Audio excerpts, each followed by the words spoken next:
Okay, we are dealing with Avodim Hayinu, Lepar Mitzrayim. Um, that we're going to say that we were slaves to Pharaoh in Egypt, that God took us out. Again, I'm going to paraphrase again. Forgive me. You read it actually if you're actually reading this, please. He took us out with a mighty hand and outstretched arm. Had God not taken us out, then we and all of our descendants would still be stuck in Egypt. And even if we knew everything and we were wise and experienced, we still have to talk about it. And the more that we talk about it, the more praiseworthy. So there's really four parts. We were slaves to Pharaoh in Egypt, and God took us out. Right. So what does it mean to be enslaved to Pharaoh?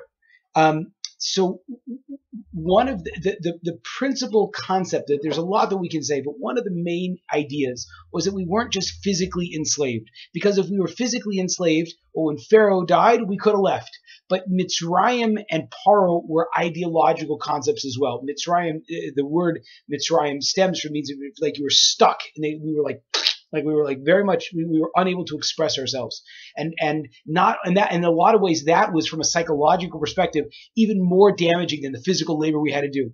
The Talmud goes through just how dark they were. They would figure out exactly what you were not good at and make you do that. So if you are, like a not a details person, I would be sitting there, I'd be an actuary, right? That's what I would do. And if you were an actuary and you hated, whatever, I don't want to knock, I don't know what actuary is, who knows, but they would figure out exactly what you were bad at, and you would do that.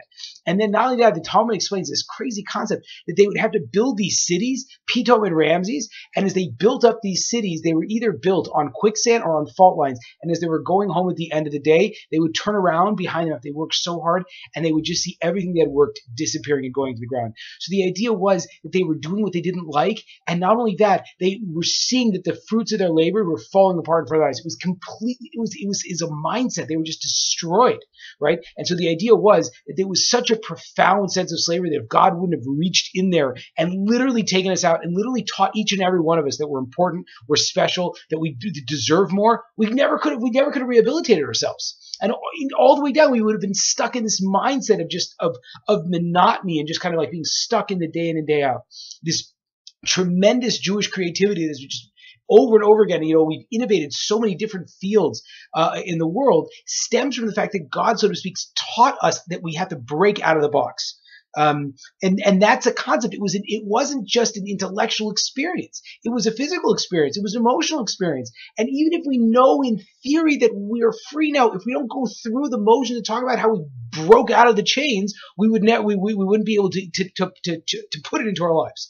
And that's why the more you talk about it, the more praiseworthy it is. Because we're not just trying to get facts. It's not about the facts. The facts, everyone knows the facts. The idea is we're trying to relive the experience so that we can push through in our day in and day out lives. And then it goes on, the Haggada goes on with two different examples of that.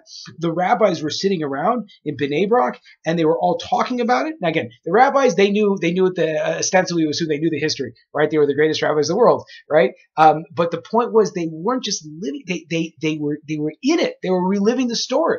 Right? Because by reliving the story, they were bringing out the same sensations that we had when we were coming out of Egypt. And that's why they didn't even know what time it was. And then when the morning broke, and the rabbis explained hypothetically, mystically, right, that morning breaking is symbolic for the dawn of the redemption, right? And it's time to say Shema. So that's by reliving it, that's the secret to our redemption, knowing that we did it once, and by reliving that experience, we can do it again.